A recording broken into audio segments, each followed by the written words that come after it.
I was forced to sign away my ownership rights on stage, in the middle of the company's 10th anniversary celebration. The pen was placed into my hand as applause thundered through the room. Bright lights poured down from above, sharp enough to make me squint. The host smiled broadly, voice overflowing with excitement, announcing this as a moment of sacrifice for the greater good. My name was mentioned briefly, almost as an aside, before attention shifted back to Laura, my sister, standing beside me with eyes that glistened on cue. No one asked whether I agreed. Laura rested a hand on my shoulder, squeezing just enough for the audience to read it as affection. She explained that for the company to move forward, certain ownership rights needed to be streamlined, that I was family, so I would understand, that I had always been strong, unlike others. The applause rose again, louder this time. I looked down at the document. The lines were clean, precise, unforgiving. Legal language carries no emotion, yet I understood perfectly what it meant. Once I signed, the last piece of authority I still held would vanish from the picture my family was carefully presenting. I looked up. My mother stood in the front row, lips pressed together. She did not look at me. She looked at the crowd, as if praying everything would proceed smoothly. To her, smoothness mattered more than feeling. Laura leaned closer, her voice lower now, meant only for me. She said this was not the time to make things difficult. I smiled. Not a defiant smile, not a wounded one, just a calm expression, as though I recognized exactly what kind of moment this was. I took the pen. The room held its breath. They believed they were witnessing something noble, a younger sister stepping aside for the greater success, a beautiful story to be retold later. I signed. My hand was steady, no hesitation, no tremor. Applause erupted like fireworks. Laura wrapped her arms around me in front of everyone. She whispered her thanks, her voice shaking at precisely the right moment. The lights caught her face, turning her into the image of someone carrying a burden, not someone who had just taken something away. I remained still in her embrace, fully aware of the distance between appearance and truth. As I stepped down from the stage, no one noticed the gaze of an older woman seated near the edge of the hall. She did not clap. She simply watched me, long and carefully, as if confirming something that had been hidden for years. The celebration continued with wine, laughter, and congratulations. Laura was quickly surrounded by partners. My mother finally relaxed. No one asked how I felt. I stood near the buffet table, a glass of water in my hand, listening to fragments of conversation. They spoke about the future, about vision, about unity. No one mentioned control. No one mentioned the price of silence. Inside me, there was no sudden surge of anger, only a clear, cooling awareness spreading slowly. They believed I had just let go. They did not realize I had allowed them to step deeper into a trap they had built themselves. Sometimes power does not lie in refusing in front of a crowd.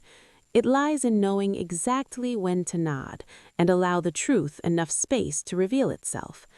And that night, while the music still echoed through the hall, I knew with absolute certainty, this was only the beginning.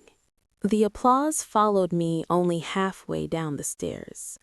By the time I reached the edge of the ballroom, the sound had softened into background noise, replaced by laughter and the clinking of glasses. The celebration was already reorganizing itself around Laura, around her story, around the version of events that no longer required me. I did not leave right away.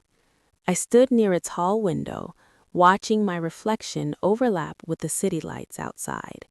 From this angle, I looked exactly how I had always been described: calm, reliable, unremarkable, the kind of person who could be trusted not to disrupt a room. That reputation had taken years to build, and only minutes to exploit. My phone vibrated once in my hand, a message from my mother, sent quickly, almost mechanically. "Thank you for understanding tonight." I read it twice, not because it was confusing, but because of how cleanly it reduced everything that had just happened. Understanding, as if this had been a misunderstanding instead of a decision carefully staged in front of witnesses. I did not reply. Across the room, Laura was holding court. Partners leaned in as she spoke. Heads nodded. Someone raised a glass. She smiled easily, the way people do when they believe the ground beneath them is solid. I knew better. For years, I had been the one checking the ground before anyone stepped forward. I reviewed contracts late at night. I flagged risks quietly. I asked questions that made people uncomfortable, then absorbed the irritation so progress could continue without friction. I was never introduced that way. I was helping out. I was good with details. I was not really interested in leadership. Those labels had followed me like a convenient explanation. They allowed others to stand in the light while I stayed close enough to fix what cracked. Tonight, the crack was intentional.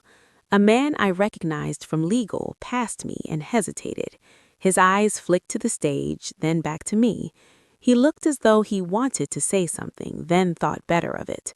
I watched the calculation happen in real time. Whatever he sensed, it did not yet outweigh the comfort of silence. Not yet. I took a slow sip of water and felt the cold steady me. My signature was on that document, but the process was not complete. There were filings, timelines, dependencies Laura had rushed past in her eagerness to perform unity. She had mistaken a public gesture for a finished outcome. That mistake was not mine to correct. When I finally left the ballroom, no one stopped me. No one noticed. My absence blended seamlessly into the ongoing celebration, just as my presence always had. Outside, the night air was cool and sharp. I breathed in deeply, letting it clear the last traces of heat and light from my skin. For the first time that evening, I allowed myself to feel the weight of what had happened. Not grief, not betrayal. Alignment. The pattern was no longer theoretical. It had revealed itself in full view. The pressure, the choreography, the expectation that I would comply quietly and be grateful for the privilege of not being pushed harder. I walked to my car and sat there for a moment without starting the engine. My phone buzzed again, this time a message from Laura. "You did the right thing. We'll talk later." Later again. Always later. A word designed to delay accountability until it dissolves. I placed the phone face down on the passenger seat. For years, I had believed that keeping the peace required constant adjustment, that love meant flexibility, that loyalty meant silence. Tonight had taught me something different. Peace maintained at the cost of erasure is not peace. It is compliance. As I drove away, the lights of the venue shrinking in my rearview mirror, I felt something settle into place. Not a plan, not revenge. Positioning. I did not need to expose anyone. I did not need to confront Laura in the parking lot or demand explanations that would go nowhere. The structure was already unstable. All it required was for me to stop holding it upright. They believed the story was finished. In truth, it had only just moved into the next phase. The morning after the celebration felt deceptively ordinary. Sunlight filtered through my kitchen window, soft and familiar, as if nothing had shifted the night before. I made coffee, answered a few emails, and reviewed my calendar. On the surface, my life looked unchanged. But beneath that calm, something fundamental had reoriented itself. By mid-morning, the calls began. First my mother. I let it ring. Then Laura. I watched her name light up on my phone, then fade. She tried again an hour later. This time, she left a message, her tone carefully measured. "Everything's moving quickly," she said. "Legal needs a few confirmations. Call me when you can." I knew exactly what she meant. The document I had signed still needed to pass through a sequence of filings, registrations, authorizations that required more than a public signature and applause, steps I had handled quietly in the past. This time, I did nothing. Instead, I opened a folder on my laptop that I hadn't touched in months. Inside were copies of old agreements, annotated drafts, emails marked confidential, records of conversations that never made it into meeting minutes, decisions redirected just in time, risks avoided without credit. My fingerprints were everywhere. I hadn't kept these documents out of paranoia. I had kept them out of habit. The same habit that had trained me to anticipate problems before anyone else noticed them forming. Around noon, an unfamiliar number appeared on my phone. I answered. "This is Evelyn Brooks," the voice said calmly. "I believe we should talk." I closed my eyes for a brief moment. So, the silence had reached her too. We agreed to meet later that afternoon, off-site, no offices, no assistants, just a quiet cafe overlooking the harbor. When I arrived, Evelyn was already there, seated with a cup of tea, posture relaxed, eyes sharp. "You signed," she said after we exchanged greetings. "Yes." "And you didn't finalize?" "No." A faint smile crossed her face. "Good." She didn't ask why. She didn't need to. Evelyn had built the company long before Laura took over its public face. She understood systems, and she understood leverage. "They moved too quickly," she said. "They assumed continuity." "They always do," I replied. We spoke for nearly an hour, about the gaps that had begun to appear, about decisions Laura had made without fully grasping their implications, about how often my quiet interventions had prevented escalation. Evelyn listened without interruption. "They think you stepped aside," she said finally, "but what you actually did was step into view." That afternoon, the emails intensified. Legal needed clarification, finance requested documentation, questions surfaced that no one could answer cleanly without looping me back in. I remained polite, responsive, careful, but I did not rush. By evening, Laura called again, her composure thinning. "This is getting complicated," she said. "We need to close this." "We do," I agreed, "just not the way you planned." There was a sharp intake of breath on the other end of the line. "What are you saying?" "I'm saying," I replied evenly, "that what happened on stage wasn't the end of a process. It was the beginning of one." She said my name the way people do when they're trying to regain control, slowly, deliberately. "You promised." "No," I replied. "I complied." Silence stretched between us. For the first time, Laura was forced to confront the difference. That night, as I shut down my laptop, I felt neither triumph nor fear, only certainty. The balance had shifted not because I had pushed back, but because I had stopped absorbing pressure that was never meant to be mine. They were beginning to understand something I had known for years. I was never peripheral to the structure. I was holding it together. And now everyone could feel what happened when I stepped back. The company did not collapse. It stalled. That distinction mattered. Systems built on invisible labor rarely fail in dramatic bursts. They hesitate. They second-guess. They begin circling decisions instead of landing them. By the end of the week, that hesitation had become noticeable. Meetings were rescheduled, approvals were delayed, a product launch was quietly pushed back under the language of additional review. No one said my name in those rooms, but my absence shaped every conversation. Laura felt it immediately.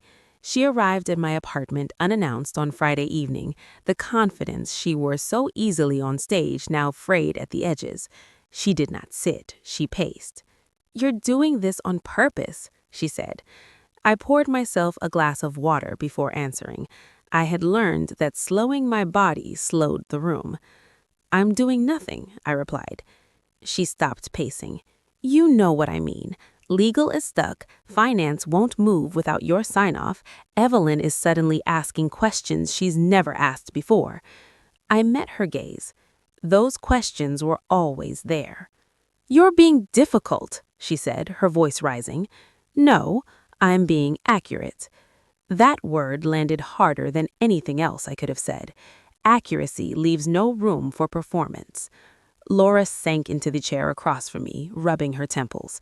For the first time, she looked less like a leader and more like someone who had inherited authority without understanding its foundation. "You signed," she said, quietly, "in front of everyone." "Yes. So why are you doing this?"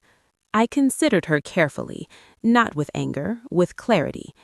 "Because the signing was symbolic, the responsibility was not." She opened her mouth, then closed it again. There was nothing she could argue without admitting how much had been placed on me without consent. The following Monday, Evelyn called a closed meeting. No announcements, no agenda circulated in advance, just a request for specific people to attend: Laura, legal, finance, and me. When I entered the conference room, no one asked me to sit in the back. Evelyn stood at the head of the table, posture straight, expression unreadable. She did not waste time. "For years," she began, "this company benefited from decisions made quietly and corrected privately. That arrangement is no longer sustainable." She looked directly at Laura. "Visibility without comprehension is not leadership." The room went still. Evelyn turned to me. "You were never absent," she said. "You were simply unacknowledged." I felt Laura's gaze shift toward me, sharp and unguarded. Evelyn continued, laying out the documentation, the timelines, the dependencies that had been glossed over, the approvals that had relied on my judgment without formal authority. "This stops now," she said. "Either roles are clarified or control changes." There it was. Not a threat, a boundary. Laura tried to speak. Evelyn raised her hand, silencing her without raising her voice. "We do not run a company on assumptions, and we do not mistake compliance for consent." The meeting ended without applause, without celebration, just resolution forming, slow and unavoidable. As people filed out, Laura lingered. "She didn't know," she said, not meeting my eyes. "I know," I replied. Outside the building, the afternoon light felt different, not brighter, cleaner. The tension that had followed me for years had loosened its grip. This was not revenge, it was correction, and for the first time, the structure was being forced to stand on its own without my silence holding it upright. The end did not arrive with noise, it arrived with definition. Roles were formalized within days, responsibilities were named instead of assumed. Authority was documented instead of implied. The company did not fracture, but it changed shape, the way things do when the hidden supports are finally made visible. Evelyn moved decisively. She did not remove Laura, she limited her. Leadership, she made clear, was not a performance to be rewarded, but a structure to be maintained.